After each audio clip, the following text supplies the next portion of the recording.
It's true in all aspects of our lives. We become what we think about, and our bodies become what we think about. And it doesn't make any difference what age you are, or what your position is in life, or where you live, or how busy you are, or whatever it is, that staying active and understanding that... I really believe that circulation is the key to health in everything in your life. I remember Einstein's famous observation about the quantum physics was that nothing happens until something moves, that everything in the universe is energy, everything is movement. And we have an inclination sort of within ourselves very often to stop that process.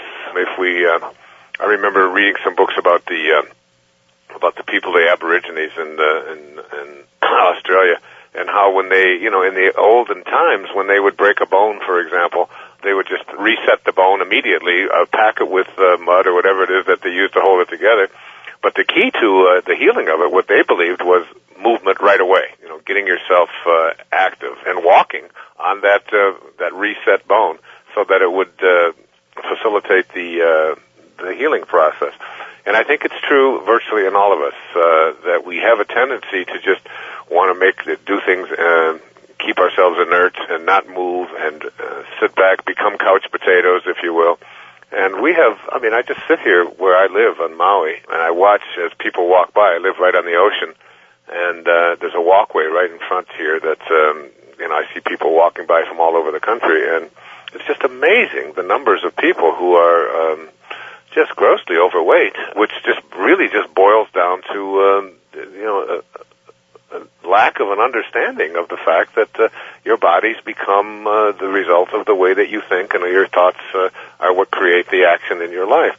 I run or walk a minimum of 90 minutes every single day.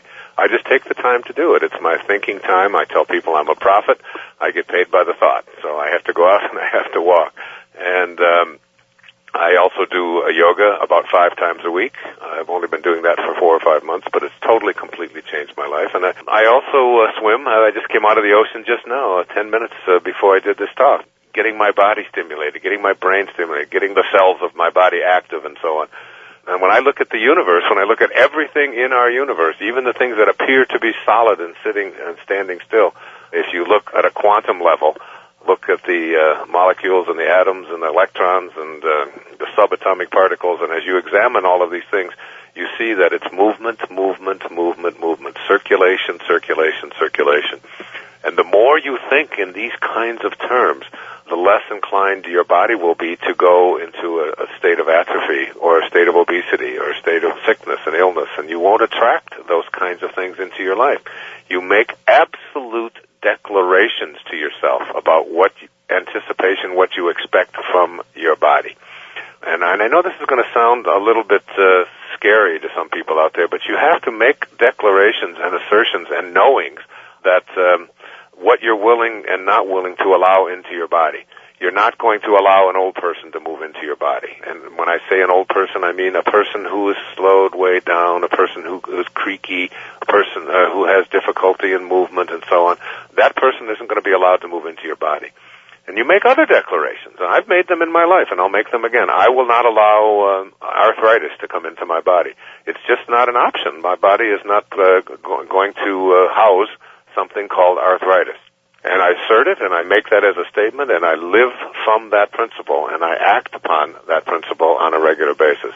I will not allow myself to decline in my abilities to do the things that I've been doing my entire life. I will not, and you make these kinds of affirmations for yourself, fearlessly, and not with an idea that, oh my God, what if it does come about?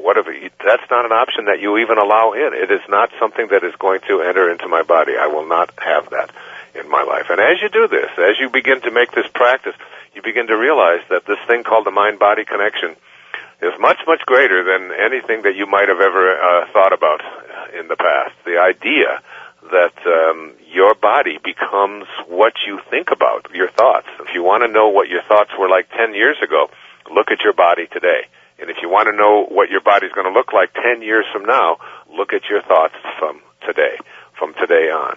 And one of the things that we discovered about people who, when they reach their 70s, 80s, and 90s, and their bodies begin to deteriorate, one of the very strong factors that is the cause of this kind of deterioration in the body for people who get up into their upper years is what they believed about what it meant to be 70, 80, or 90 when they were in their 20s, 30s, and 40s. In other words, if you're in your 20s or 30s or 40s and you have a belief system that says, I am going to decline, I am going to get weaker, then that's exactly what you'll begin to manifest and attract into your life.